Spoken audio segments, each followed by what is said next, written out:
Hello, everyone, and welcome to A Green World is Possible. It's an online candidate forum. I'm very happy to announce that we have some great candidates here to introduce you to. I'm just going to go around and just get everyone announce themselves, give themselves a 1 to 2 minute opening statement. Then we're going to go into a round of questions and answers, and we'll see how time works out. Maybe we'll get several questions so we find out about all these great candidates and why they're running, what inspired them to be Greens and run for office as a Green, and what they hope to do when they get elected. I grew up in southeastern Colorado here where I live now. I couldn't wait to get out of here when I was young and I wanted to go see the world. I went to college and started in the workforce. Got bored with that real quick, so I joined the Peace Corps. Went to the Philippines for a couple of years. Came back, went to graduate school, got into the hotel business, and I was eventually transferred out to California. And in the hotel there, our maintenance director, we were talking about politics, and he asked me about the Green Party, and I'd kind of heard about it. And he goes, go to their website and look at and see what they're all about. And so I did that. And the next time we spoke, he goes, do you agree with all of that? And I said, yeah. So that's when I became a Green Party. That was like 30 years ago. So I've been a Green Party 30 years. Um, 3 years ago, we moved back to southeast Colorado. My mother has lived in this county her whole life, and she just turned 90 years old. So that's quite an accomplishment in and of itself to live in the same county for 90 years. Um, but this area of Colorado is kind of the forgotten corner. We're out on the plains. We're along the Arkansas River. It's mostly farming and ranching community. And the people down here are really good, hardworking people, but they need some economic stimulus. When we moved back down here, we go, well, what are we going to do? And so my wife and I co-founded the Colorado Hemp Processing Cooperative. And we kind of have a unique situation here. We have an airport that used to be an Army air base, and the air base is gone, but the airport's still there, and there's hundreds of acres of land there. And the city of La Junta leases that land from the federal government for like $1 every 100 years or something. And they're striving to build a business park out there. And so with the Colorado hemp processing, we want to use hemp to bring some economic stimulus to Southeast Colorado. We'll have a tier 1 processing facility to take the plant and turn it into 5 raw materials. And then our hope is to get second tier manufacturers and processors to take those raw materials and turn them into consumer goods. And then the third aspect of that would be a retail setting like a hemp factory outlet store. And plus, we would have contracts with all the growers.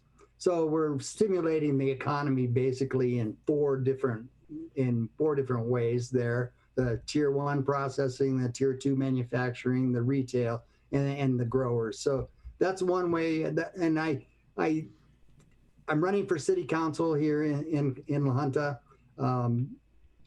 The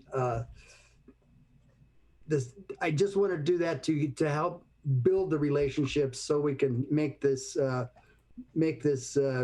whole business park a reality. We also have some other opportunities down here in terms of tourism.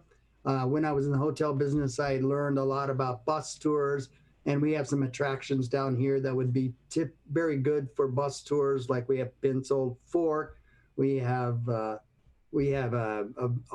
Indian museum, we have a county museum, we have the oldest rodeo for young people in the country, long older than the Little Britches. Ours is called the Kids Rodeo. I think it's going on 85 years this year.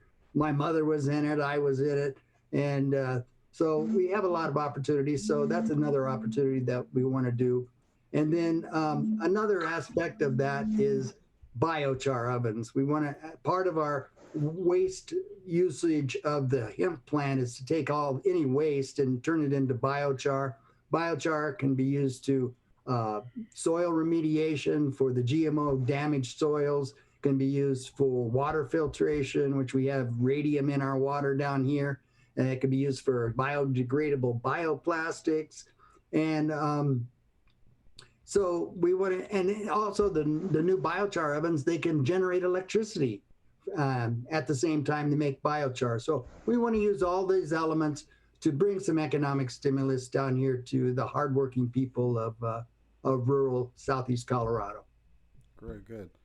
Thank you so much. And I wanted to know if you could share experiences on your current campaign, because now we're campaigning during a time of COVID. You can't. It's not as easy to go out and get out the vote and shake hands with people and all that kind of stuff and raise money the way you used to. Just want to find out how you're dealing with the current struggles with campaigning during this time. Also, along with COVID, we also have the other plague of people trying to get Donald Trump out of the office. No matter what office you're running for, they're gonna find a way that we're gonna, if you're running for, like dog catcher, they're like, yeah, but if we vote for you for dog catcher, Trump's gonna win. So it's just so ridiculous. People are so brainwashed right now. So just wanted to know if you could share some of your stories from the campaign trail. I'm kind of like Toya in the sense that I feel like I'm on a mission from God, because the way this whole campaign started, I've never run a campaign before. I've never been a candidate for any office. And I'm always, bitching about the politicians, and my wife has to listen to it. So there was an article in the paper that one of the local county commission, city council had to quit because of health reasons. And I saw it a couple of days after it came out. And so I kind of talked to my wife. I said, I think I should do this. I just feel like this is the right thing to do. And so I called the mayor and I said, I had met her at a previous event and said, hey, can I still submit a letter? They had just asked for letters of intent. And then the city council, it's just a 1-year term, what's left of the term that the guy that had to quit. And she said, yeah.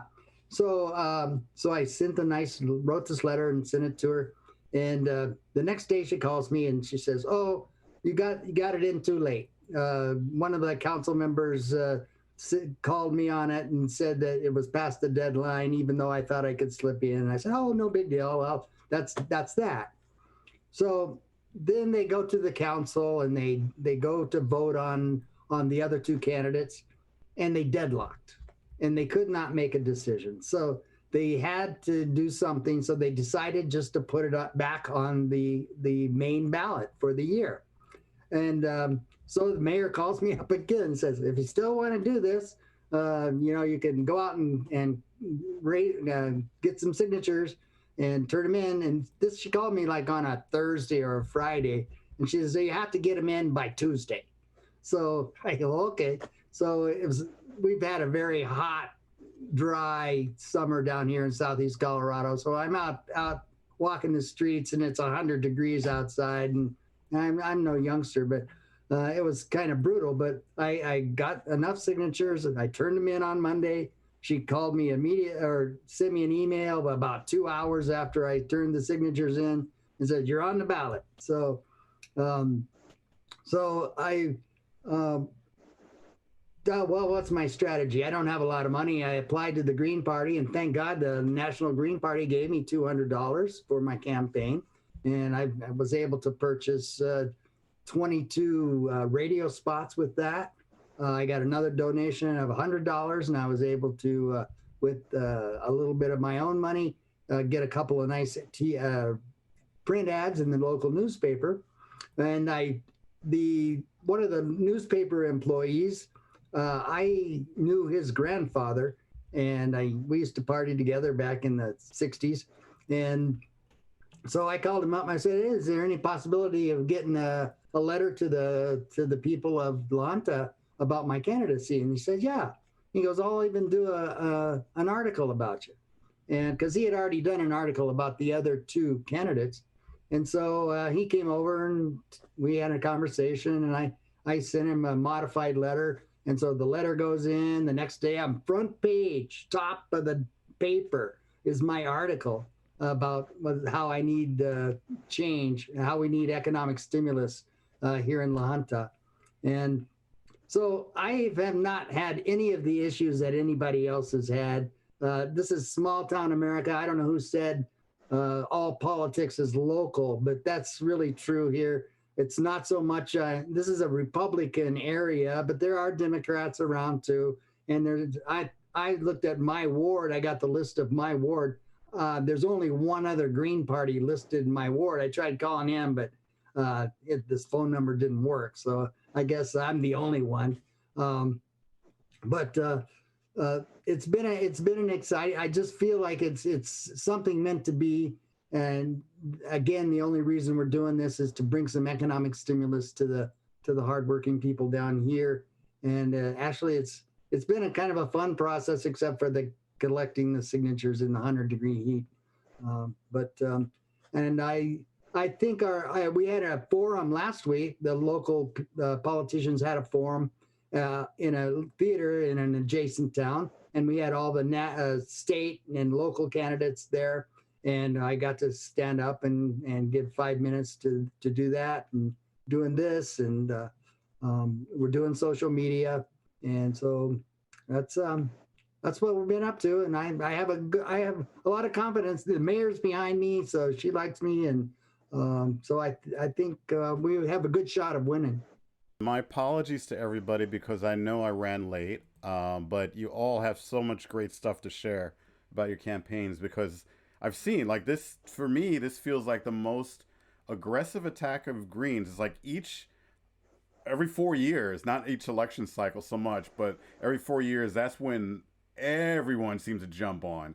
And 2000, we saw it with all your spoilers, 2004, and then 2008, and then 16, or Russian bots, and 2020, it's like we're funded by Republicans and everything you could think of. And I think it's really important to hear your struggles and to share that with everybody. And what I want to do is sort of start winding down to a closing. So have you all sort of give a closing statement, but also talk about anything that you wanted to share that we didn't have a chance to go through during the question and answers. I've always been chagrined that all the other parties besides the two major parties are not on an equal playing field. The debates are a joke. It's just the two major parties. They don't even allow any other parties to participate. What we have with the Green Party is an opportunity to do exactly what Toya said, and that's make us all Americans, because we all have to depend on our environment. We all have to depend on our growers and farmers to make the food for what we eat. We don't have to depend on entertainers or sports figures. We need the people that really showed during the pandemic who the workers are and who we have to rely on to survive. And so we need to use the Green Party platform as a way to build up that we need all of us to be Americans.